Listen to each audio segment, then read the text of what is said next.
I went by the field of the slothful, and by the vineyard of the man void of understanding. And lo, it was all grown over with thorns, and nettles had covered the face thereof, and the stone wall thereof was broken down. Then I saw and considered it well. I looked upon it and received instruction. Solomon. How shall we escape if we neglect so great salvation? Hebrews. We have as possibilities either balance or elaboration or degeneration. E. Ray Lancaster. In one of his best-known books, Mr. Darwin brings out a fact which may be illustrated in some such way as this. Suppose a bird fancier collects a flock of tame pigeons, distinguished by all the infinite ornamentations of their race. They are of all kinds, of every shade of color, and adorned with every variety of marking.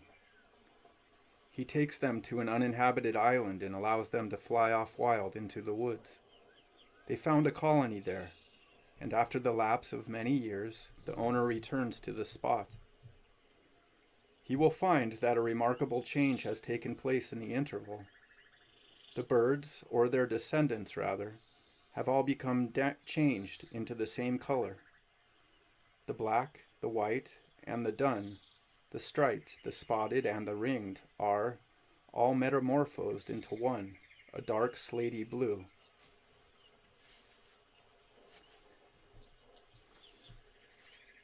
Two plain black bands monotonously repeat themselves upon the wings of each, and the loins beneath are white.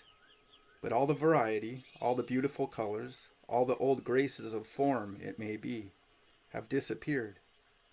These improvements were the result of care and nurture, of domestication, of civilization. And now that these influences are removed, the birds themselves undo the past and lose what they had gained. The attempt to elevate the race has been mysteriously thwarted. It is as if the original bird, the far remote ancestors of all doves, had been blue, and these had been compelled by some strange law to discard the badges of their civilization and conform to the ruder image of the first. The natural law by which such a change occurs is called the principle of reversion to type. It is a proof of the universality of this law that the same thing will happen with a plant. A garden is planted, let us say, with strawberries and roses, and for a number of years is left alone. In process of time it will run to waste. But this does not mean that the plants will really waste away, but that they will change into something else, and as it invariably appears, into something worse. In the one case, namely, into the small, wild strawberry of the woods, and in the other, into the primitive dog rose of the hedges. If we neglect a garden plant, then, a natural principle of deterioration comes in, and changes it into a worse plant. And if we neglect a bird, by the same imperious law, it will be gradually changed into an uglier bird. Or, if we neglect almost any of the domestic animals, they will rapidly revert to wild and worthless forms again. Now the same thing exactly would happen in the case of you or me. Why should man be an exception to any of the laws of nature? Nature knows him simply as an animal. Subkingdom, Vertebrata. Class, Mammalia. Order, Bimana. and the law of reversion to type runs through all creation. If a man neglect himself for a few years, he will change into a worse man and a lower man. If it is his body that he neglects, he will deteriorate into a wild and bestial savage, like the dehumanized men who are discovered sometimes upon desert islands. If it is his mind, it will degenerate into imbecility and madness. Solitary confinement has the power to unmake men's minds and leave them idiots. If he neglect his conscience, it will run off into lawlessness and vice. Or, lastly, if it is his soul, it must inevitably atrophy, drop off in ruin and decay. We have here, then, a thoroughly natural basis for the question before us. If we neglect, with this universal principle staring us in the face, how shall we escape? If we neglect the ordinary means of keeping a garden in order, how shall it escape running to weeds and waste? Or, if we neglect the opportunities for cultivating the mind, how shall it escape ignorance and feebleness? So, if we neglect the soul, how shall it escape the natural retrograde movement, the inevitable relapse into barrenness and death? It is not necessary, surely, to pause for proof that there is such a retrograde principle in the being of every man. It is demonstrated by facts, and by the analogy of all nature. 3 possibilities of life, according to science, are open to all living organisms: balance, evolution, and degeneration. The first denotes the precarious persistence of a life along what looks like a level path, a character which seems to hold its own alike against the attacks of evil and the appeals of good. It implies a set of circumstances so balanced by choice or fortune that they neither influence for better nor for worse. But except in theory this state of equilibrium, normal in the inorganic kingdom, is really foreign to the world of life, and what seems inertia may be a true evolution, unnoticed from its slowness, or, likelier still, a movement of degeneration, subtly obliterating, as it falls, the very traces of its former height. From this state of apparent balance, evolution is the escape in upward direction, degeneration in the lower. But degeneration, rather than balance or elaboration, is the possibility of life embraced by the majority of mankind. And the choice is determined by man's own nature. The life of balance is difficult. It lies on the verge of continual temptation. Its perpetual adjustments become fatiguing. Its measured virtue is monotonous and uninspiring. More difficult still, apparently, is the life of ever upward growth. Most men attempt it for a time, but growth is slow, and despair overtakes them while the goal is far away. Yet none of these reasons fully explains the fact that the alternative which remains is adopted by the majority of men. That degeneration is easy only half accounts for it. Why is it easy? Why, but that already in each man's very nature, this principle is supreme. He feels within his soul a silent drifting motion, impelling him downward, with irresistible force. Instead of aspiring to conversion to a higher type, he submits by a law of his nature to reversion to a lower.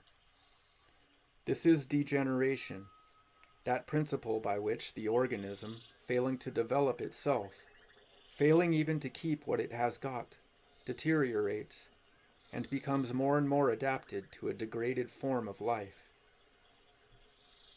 All men who know themselves are conscious that this tendency, deep-rooted and active, exists within their nature. Theologically, it is described as a gravitation, a bias towards evil. The Bible view is that man is conceived in sin and shapen in iniquity, and experience tells him that he will shape himself into further sin and ever-deepening iniquity, without the smallest effort, without in the least intending it, and in the most natural way in the world if he simply let his life run. It is on this principle that, completing the conception, the wicked are said further in the Bible to be lost. They are not really lost as yet, but they are on the sure way to it. The bias of their lives is in full action. There is no drag on anywhere. The natural tendencies are having it all their own way, and although the victims may be quite unconscious that all this is going on, it is patent to everyone who considers even the natural bearings of the case that the end of these things is death. When we see a man fall from the top of a 5-story house, we say the man is lost. We say that before he has fallen a foot, for the same principle that made him fall the 1 foot will undoubtedly make him complete the descent by falling other 80 or 90 feet, so that he is a dead man or a lost man from the very first. The gravitation of sin in a human soul acts precisely in the same way. Gradually, with gathering momentum, it sinks a man further and further from God and righteousness, and lands him by the sheer action of a natural law in the hell of a neglected life. But the lesson is not less clear from analogy. Apart even from the law of degeneration, apart from reversion to type, there is in every living organism a law of death. We are wont to imagine that nature is full of life. In reality, it is full of death. One cannot say it is natural for a plant to live. Examine its nature fully, and you have to admit that its natural tendency is to die. It is kept from dying by a mere temporary endowment, which gives it an ephemeral dominion over the elements, gives it power to utilize for a brief span the rain, the sunshine, and the air. Withdraw this temporary endowment for a moment, and its true nature is revealed. Instead of overcoming nature, it is overcome. The very things which appeared to minister to its growth and beauty now turn against it and make it decay and die. The sun which warmed it withers it. The air and rain which nourished it rot it. It is the very forces which we associate with life which, when their true nature appears, are discovered to be really the ministers of death. This law, which is true for the whole plant world, is also valid for the animal and for man. Air is not life, but corruption. So literally corruption, that the only way to keep out corruption, when life has ebbed, is to keep out air. Life is merely a temporary suspension of these destructive powers. And this is truly one of the most accurate definitions of life we have yet received. Quote, "The sum total of the functions which resist death." Spiritual life, in like manner, is the sum total of the functions which resist sin. The soul's atmosphere is the daily trial, circumstance, and temptation of the world. And as it is life alone which gives the plant power to utilize the elements, and as, without it, they utilize it, so it is the spiritual life alone which gives the soul power to utilize temptation and trial. And without it, they destroy the soul. How shall we escape if we refuse to exercise these functions? In other words, if we neglect. This destroying process, observe, goes on quite independently of God's judgment on sin. God's judgment on sin is another and more awful fact of which this may be a part, but it is a distinct fact by itself, which we can hold and examine separately, that on purely natural principles the soul that is left to itself unwatched, uncultivated, unredeemed, must fall away into death by its own nature. The soul that sinneth, it shall die. It shall die, not necessarily because God passes sentence of death upon it, but because it cannot help dying. It has neglected the functions which resist death, and has always been dying. The punishment is in its very nature, and the sentence is being gradually carried out all along the path of life by ordinary processes which enforce the verdict with the appalling faithfulness of law. There is an affectation that religious truths lie beyond the sphere of the comprehension which serves men in ordinary things. This question at least must be an exception. It lies as near the natural as the spiritual. If it makes no impression on a man to know that God will visit his iniquities upon him, he cannot blind himself to the fact that nature will. Do we not all know what it is to be punished by nature for disobeying her? We have looked round the wards of a hospital, a prison, or a madhouse, and seen there nature at work squaring her accounts with sin. And we know as we looked that if no judge sat on the throne of heaven at all, there was a judgment there, where an inexorable nature was crying aloud for justice, and carrying out her heavy sentences for violated laws. When God gave nature the law into her own hands in this way, he seems to have given her two rules upon which her sentences were to be based. The one is formally enunciated in this sentence: "Whatsoever a man soweth, that shall he reap." The other is informally expressed in this: "If we neglect, how shall we escape?" The first is the positive law and deals with sins of commission. The other, which we are now discussing, is the negative and deals with sins of omission. It does not say anything about sowing, but about not sowing. It takes up the case of souls which are lying fallow. It does not say, if we sow corruption, we shall reap corruption.